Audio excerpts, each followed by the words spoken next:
Hi,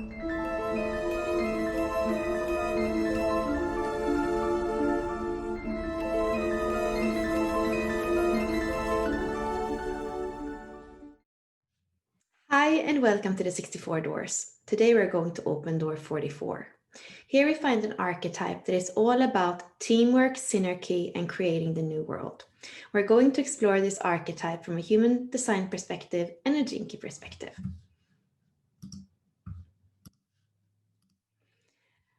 So here we have the Rave Mandala in human design. This is the astrological cross with all the astrological signs, and around them we also have all the 64 hexagrams or the 64 gates or the 64 gene keys.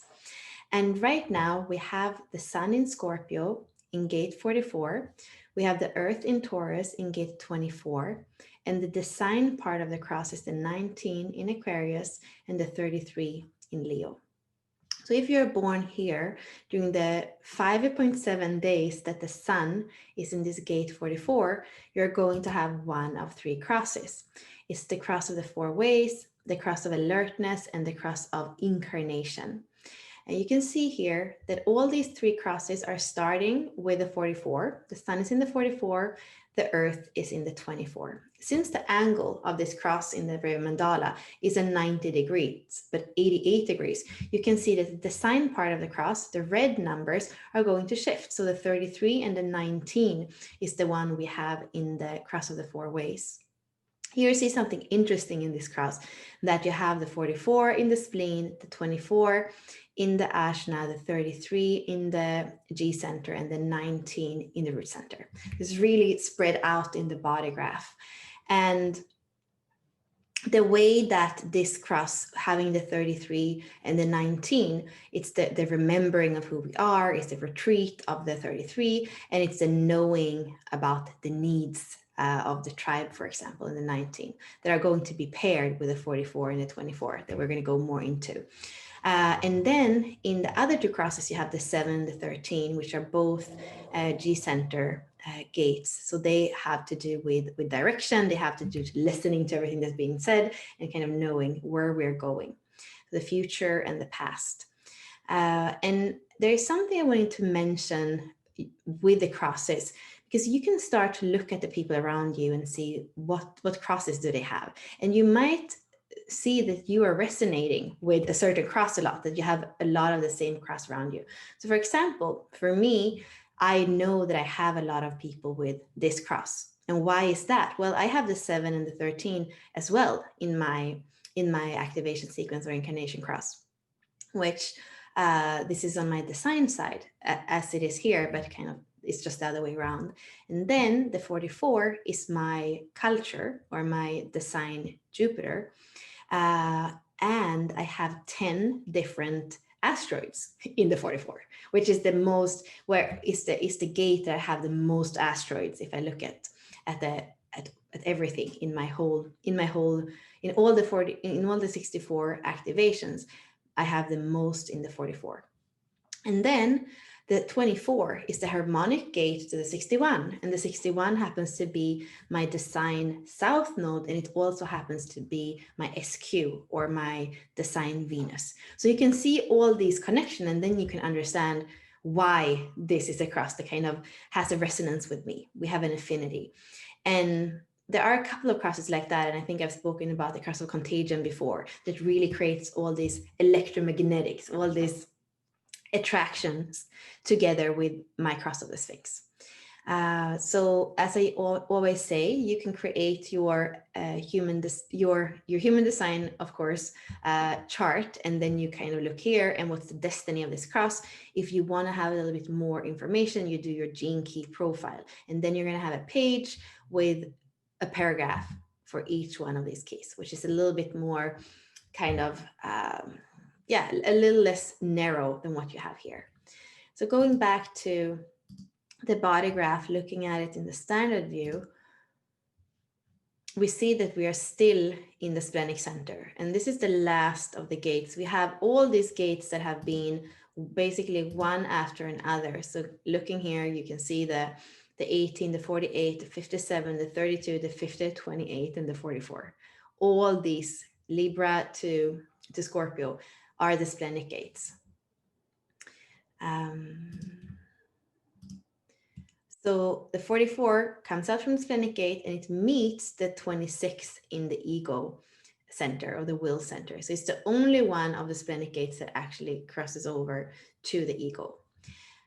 In the Circuitry book, Richard speaks about this as the channel of surrender, a design of a transmitter. And it's a gift for working with people and having the instinct for how to present something to somebody so that they want to buy it or at least recognize it. And when we only look at the 44, it says the gate of alertness, coming to meet people with an instinctive knowledge of the capability of others. So we also speak about this gate as the nose. I even think it says somewhere here, yeah, the gate of the nose. So you can think about the splenic awareness or the instinctive awareness of being able to kind of smell if things are right or if things are wrong, both in a kind of literal and a more symbolic way. And here I'm just reminded of, for example, what they say of pheromones. So when you are, for example, I mean, that has to do with attraction between people, right? And if you are on birth control, for example, it's going to change the way, both the way kind of you smell others and your own way of smelling, and how that interferes is actually the shadow frequency of the 44, which is funny, but that can interfere if you are on birth control and you meet somebody you're really attracted, and then you want to start a family and you stop your birth control, and then all this chemistry, body chemistry changes, and then suddenly maybe that person doesn't smell right to you anymore. So I feel like really the Splenic Center speaks about that, the instinct that comes from us in a natural state when we are not changing our chemistry. If we go into, let's go right into the gene keys and actually let's go to the same channel here.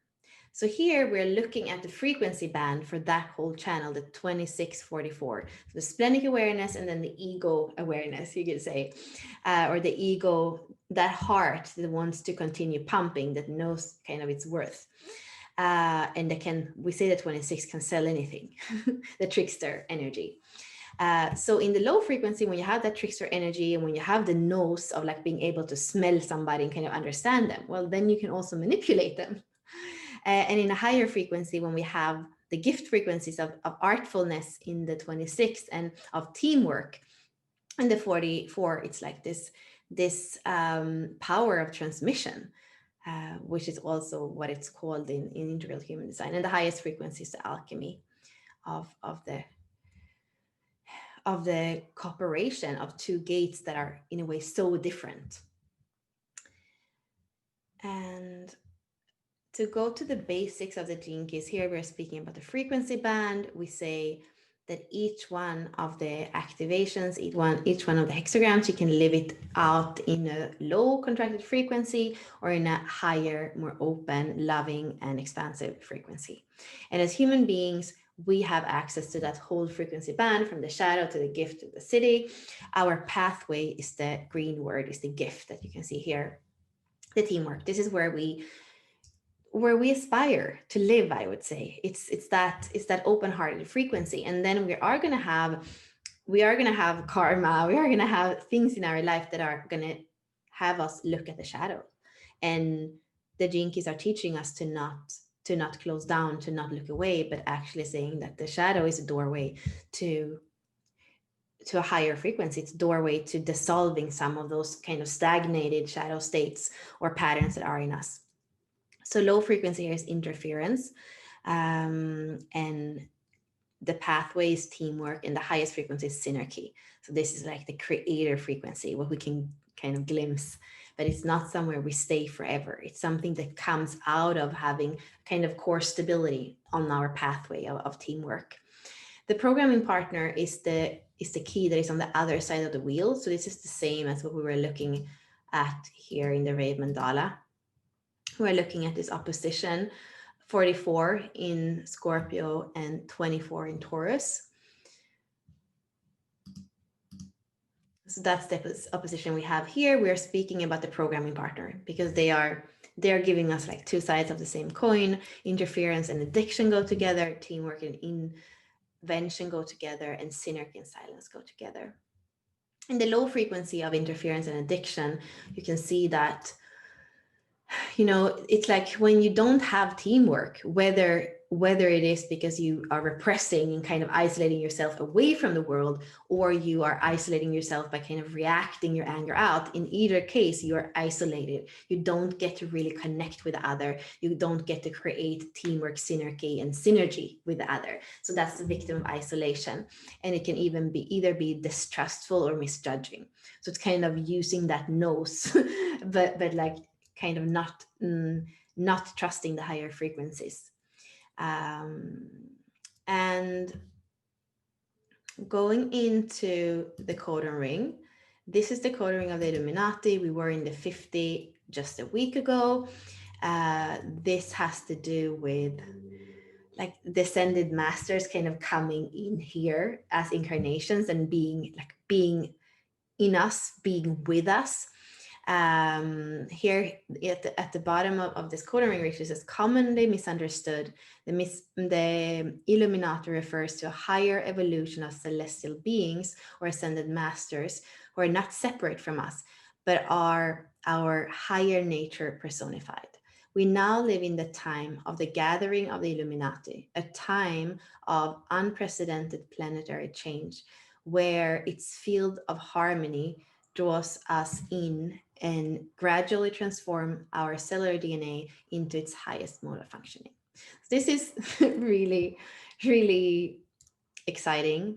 And it has a lot to do with what Richard speaks about as well, with the sixth root race, with the trivian being, with really evolving into not only outer synergy with others, but kind of inner coherence, inner synergy, inner harmony and balance. So all about coming into this inner cooperation, this integration of polarities in ourselves, so that we can also do it in the bigger. Everything is hologenetic. And here, if anywhere, when we speak about the 44 and the 50, we see like the hologenetic nature of the universe and how the ripple effect comes when we can create that harmony and that synergy inside of ourselves. And then we do it together.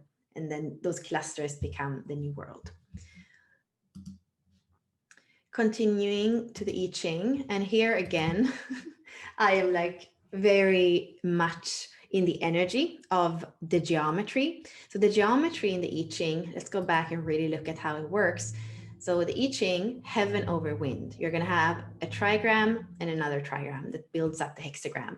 And heaven is the one that is made up of only yang lines. So all these three unbroken lines, heaven, and wind is the yellow one.